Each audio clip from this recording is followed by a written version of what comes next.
সাজেকে আগামী ২৮ মার্চ পর্যন্ত শতভাগ বুকিং রয়েছে হোটেল, রিসোর্ট ও কটেজের কক্ষ। তবে জ্বালানি সংকটে পাম্প না চলায় বিঘ্নিত হচ্ছে পানি সরবরাহ।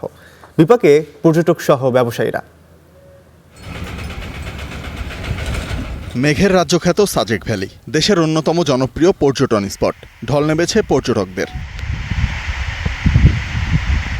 ঈদের ছুটি শেষ হলেও এখনও অনেকেই বেড়াচ্ছেন সাজেকে। ২৮ মার্চ পর্যন্ত শতভাগ বুকিং রয়েছে সব হোটেল, রিসোর্ট ও কটেজের কক্ষ। তবে জ্বালানি সংকটে বিঘ্নিত হচ্ছে সাজেকে পানির সরবরাহ। কারণ ডিজেল সংকটে নিরবিচ্ছিন্ন চালানো যাচ্ছে না পাম্প। পানি আনা নেয় ব্যবহৃত চাঁদের গাড়িও চলছে কম। এতে বিপাকে পর্যটকরা। খাগড়াছড়ি, মানিকচক এমন জায়গা নাই যে আমরা খুঁজি নেই, কোনো জায়গায় তেল পাচ্ছি না। তাই এলো ইনোভার, যেন আপনি লাইফে থাকেন রেডি প্রতিদিন। Innova, designed for now. তেল এক জায়গায় পাওয়া গেছে, এখানে প্রায় 200 জনের উপরে সিরিয়াল ধরে তেল নিতে হচ্ছে। আর তেল মাত্র পাওয়া যাচ্ছে 1 লিটার। আর 1 লিটার তেল আমরা কোথায় যাব?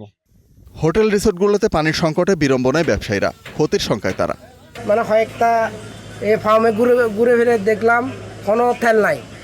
এজন্য আমি কিভাবে পর্যটককে সেবা দেব পানির জন্য?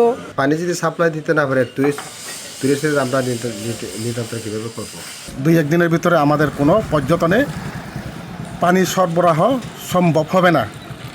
আমি সরকারের অনুরোধ জানাচ্ছি যাহাতে এই যে তেলের সংকটটা আমরা দ্রুত সরবরাহ করতে পারি এবং টুরিস্ট পর্যটন বা সাজেক এলাকার পানি সরবরাহ করতে পারি, এটার জন্য বিনীতভাবে অনুরোধ জানাচ্ছি।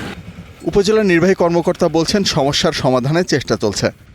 এটা আসলে আমরা মনিটরিং করছি, আমরা পুরো বিষয়টা মনিটরিং করছি। তেল সংকটের বিষয়টা কিভাবে উপজেলাতে কিভাবে এইভাবে সংকট অবস্থা থেকে আমরা উত্তরণ করতে পারি, এই বিষয়টা নিয়ে জেলা প্রশাসন কাজ করছে। গত 5 দিনে সাজেক ভ্রমণ করেছেন অন্তত 15,000 পর্যটক। Desk report, star news.